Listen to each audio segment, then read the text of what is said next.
Hello and welcome to Life Beyond the Numbers, the podcast for people who are curious about how to have a more fulfilling work life. We live in a world largely driven by numbers, logic and reason. But how we feel at work and about our work impacts us, our organisations and society. There is a relationship between the numbers of our organisations and the life beyond the numbers. I'm Susan Ni Chriodain, your host. I've lived and worked in many countries. I've met people who love what they do and people who don't, people who bring their full selves to work and people who won't. But one thing that I've learned that is common to us all is that we are all unique and have unique experiences. And it's helpful to know that there are others who think like we do, or have had struggles too, or have gone where we want to go, or can show us things we didn't know. So join me and my guests as we place a lens on the human side of work life by sharing insights, stories and strategies to inspire you to let your uniqueness shine through.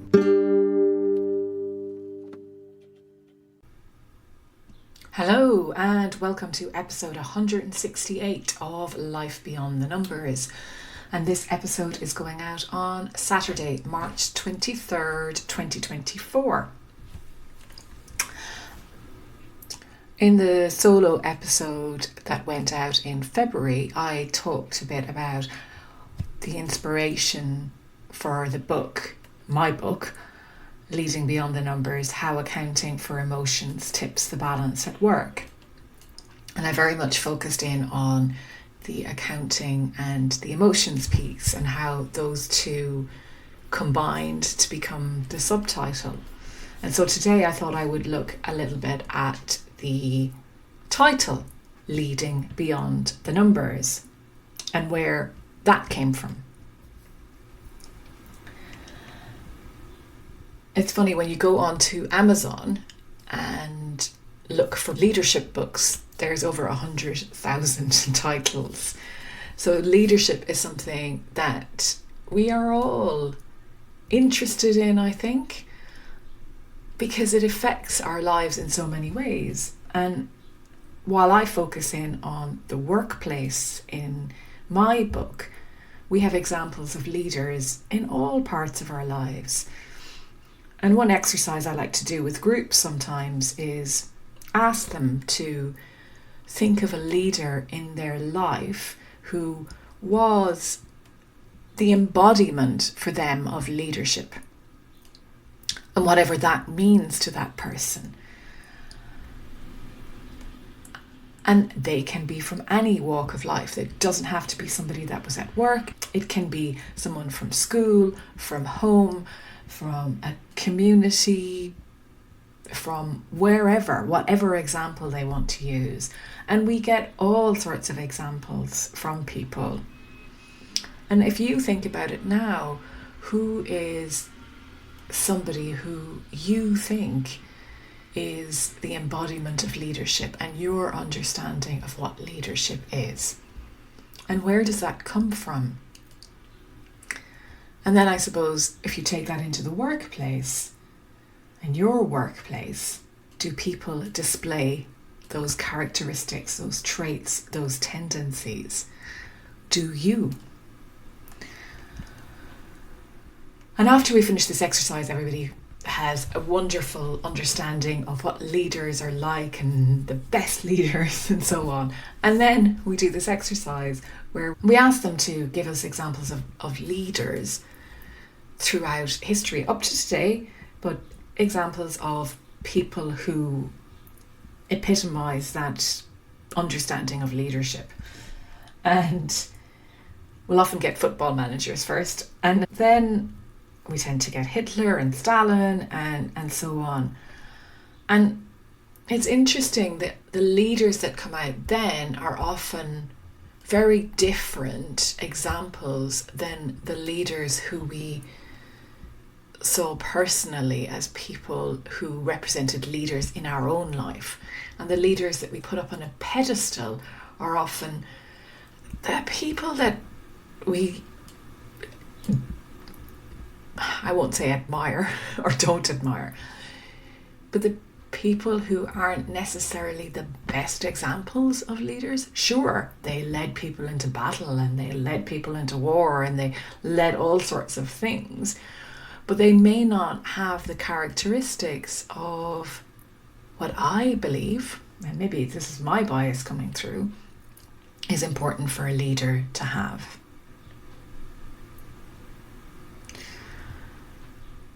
And I think it often comes back to that stereotypical, perhaps, this view of leadership being strong and forceful and mighty, and this very male-dominated stereotype as such, because we probably don't know many of those types of people in our day-to-day lives. And one of the other interesting things about asking people who they personally rated as leaders or saw as leaders in their own life, the question I asked them as well is, are you still in touch with them? Because very often we are. I suppose it would be lovely to be remembered like that as well. If you have been a leader in an organisation yourself, or you now are leading teams in an organisation, how would you like people to remember you? Would you like people to remain in contact with you because you were somebody that they trusted and could work with and who saw the best in them and brought out the best in them? And so I suppose we have a slight mismatch between what we believe leadership should be, in inverted commas, what we want in a leader. And I have this lovely book written back in the 60s by a guy called Douglas MacArthur, and he said that leadership is a relationship with different situations.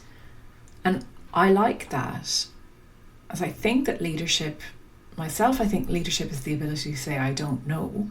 And it certainly requires a relationship with uncertainty. And to be uncomfortable with uncertainty requires a secure relationship with yourself. And we can learn a lot about ourselves through our relationships with others and with different situations. But our relationship to ourselves is a key building block. And so if you are a leader, and even if not, do you know who you are when no one else is around?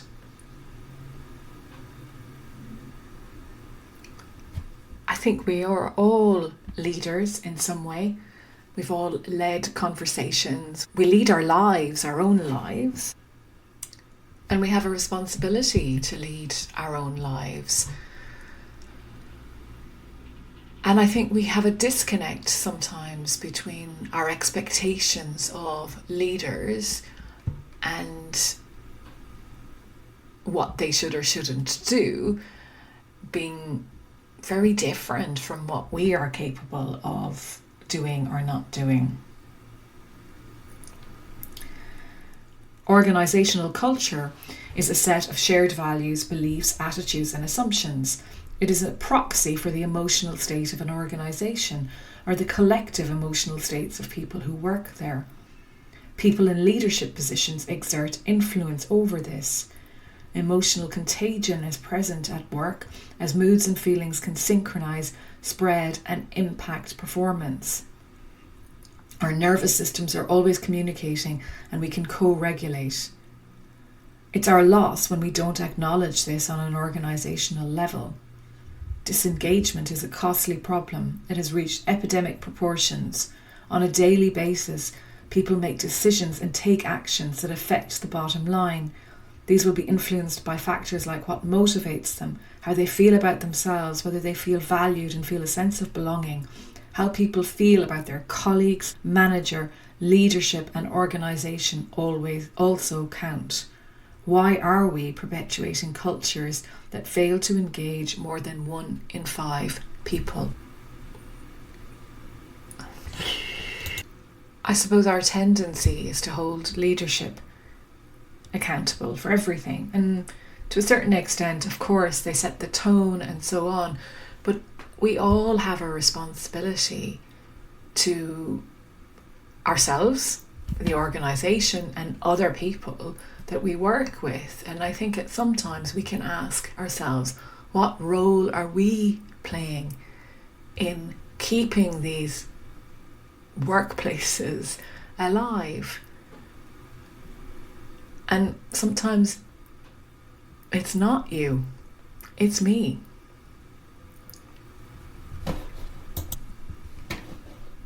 It's not you, it's me. There might be more to this pithy comment than we dare to admit. From a young age, we condition ourselves to hide from being blamed or taking responsibility for our mistakes in the hope that someone else will. Some of us get really proficient at it and find ourselves in leadership positions. Others shrink in their shadow, each day affirming their perceived lack of worth, as if the world is most definitely stacked against them. But it's not them or you, it is me.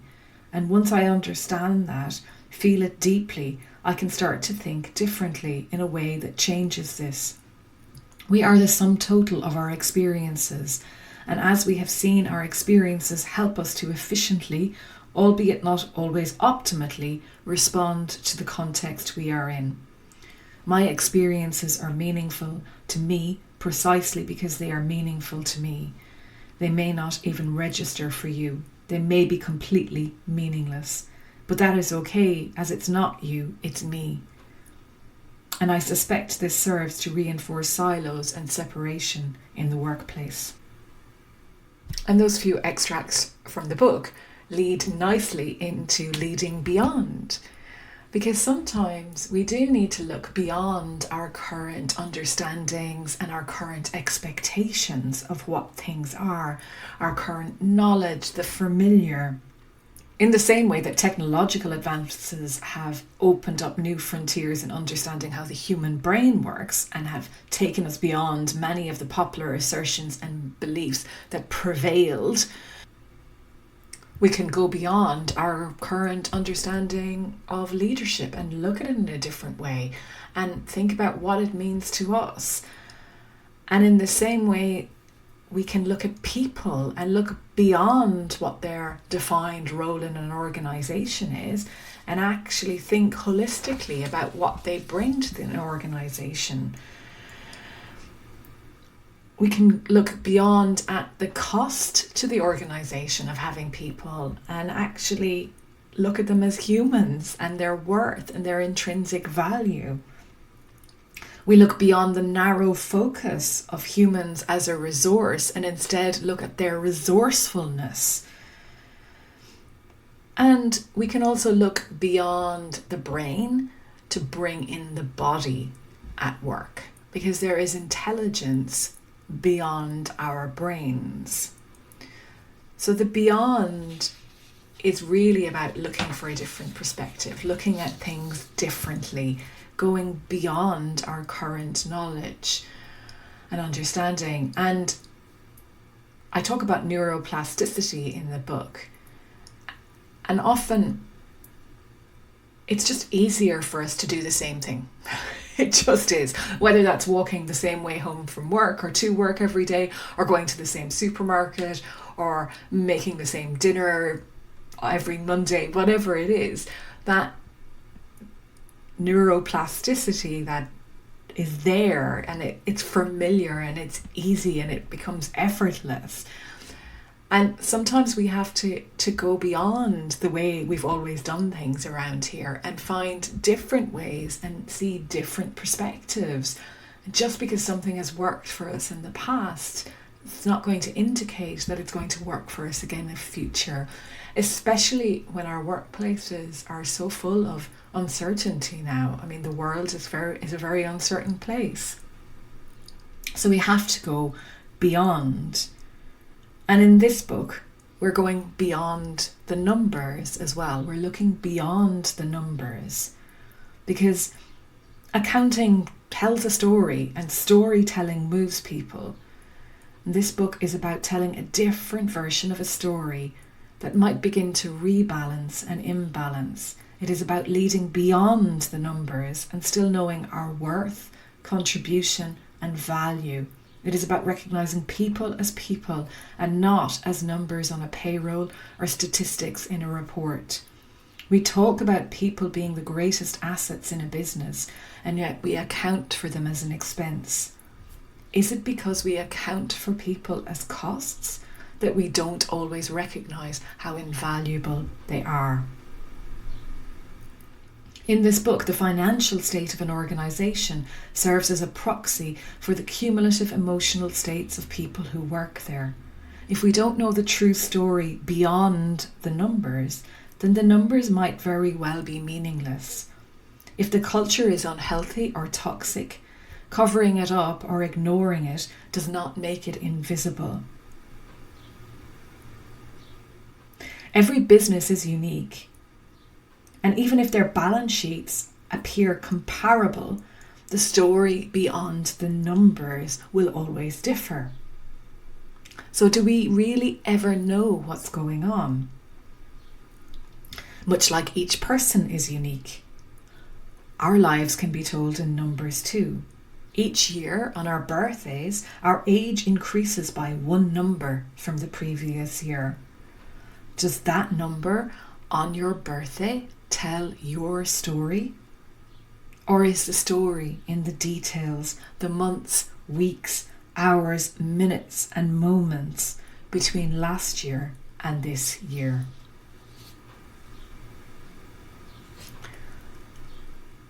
Money matters, that is a fact, and organisations need to generate cash to stay in business.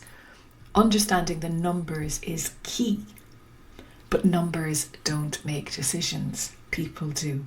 And the more we understand about how to draw the best from people, the more willing we will be able to create cultures that value interpersonal collaboration. Collaboration relies on connection, and genuine connection requires us to communicate with one another effectively, even when it feels uncomfortable. A business is made up of people, and the better people are treated, the better they will perform. The better people perform, the healthier the financial results will be.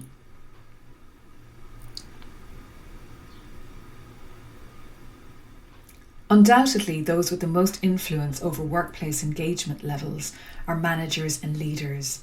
However, all of us can increase our understanding of the benefits and drivers of higher engagement. Feeling engaged at work is something that all of us can strive towards and contribute to. As you read this, you might think that this is just wishful thinking or some pie-in-the-sky idealistic management speak or fad. But practically speaking, there are small steps each of us can take to increase our own feelings of engagement and empowerment. And we will explore some of those in this book. This book, Leading Beyond the Numbers, How Accounting for Emotions Tips the Balance at Work, isn't about fitting in or standing out, but more about the beauty of discovering what is possible when you go beyond and learn more about your brain and body, including emotions. I think there's more to life than numbers, metrics, or the quantifiable, and think some of our thinking needs a rethink. Our ways of doing need a refresh.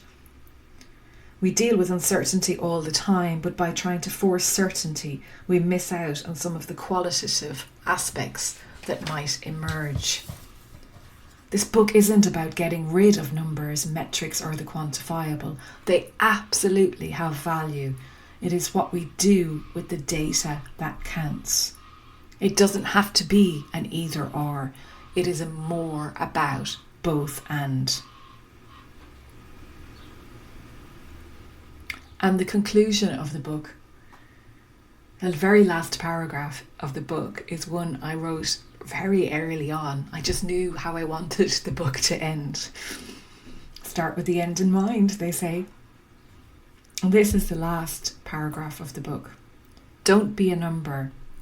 Numbers don't make decisions. Numbers don't do the work. Numbers don't feel. Numbers can't do anything without people. So be yourself.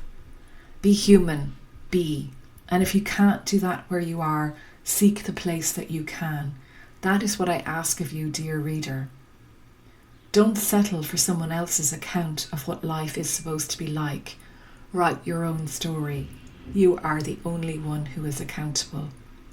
The bottom line is that accounting for emotions tips the balance at work.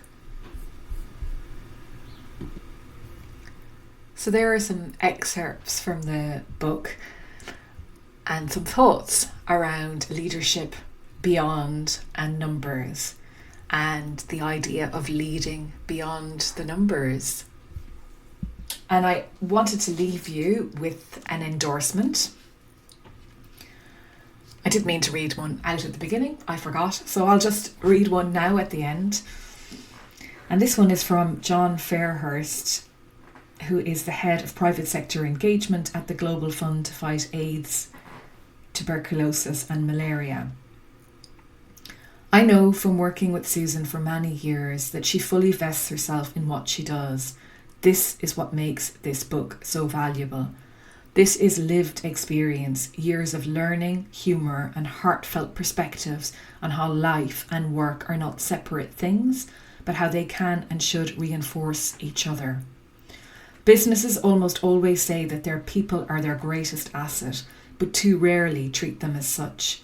In what feels like a more complex and uncertain world, leaders need to nurture this human capital and allow us all to support one another by turning up at work as ourselves, not just as staff. Leading beyond the numbers brings together data, numbers, science and experience in an inspiring narrative that will have you reflecting on your own work life. Okay, so that's it for this week. I hope you enjoyed getting a few more insights into my book and my thinking. And remember, my book, Leading Beyond the Numbers, How Accounting for Emotions Tips the Balance at Work, is available for pre-order with major book retailers and on Amazon. We'll be back next week with a compilation episode, as it is the 5th Saturday of the month. Until then, I wish everybody a lovely weekend, week, day, wherever you are in the world. Thank you for listening. Thank you so much for listening. I hope you've enjoyed the paths we traversed on today's episode. If something rang true for you, be sure to let me know. Or maybe you can share this with someone in your life who would benefit from listening too. And if you enjoy helping others, I'd be so grateful if you would leave a review, so that people who might also be curious about their own life beyond the numbers can discover this podcast too.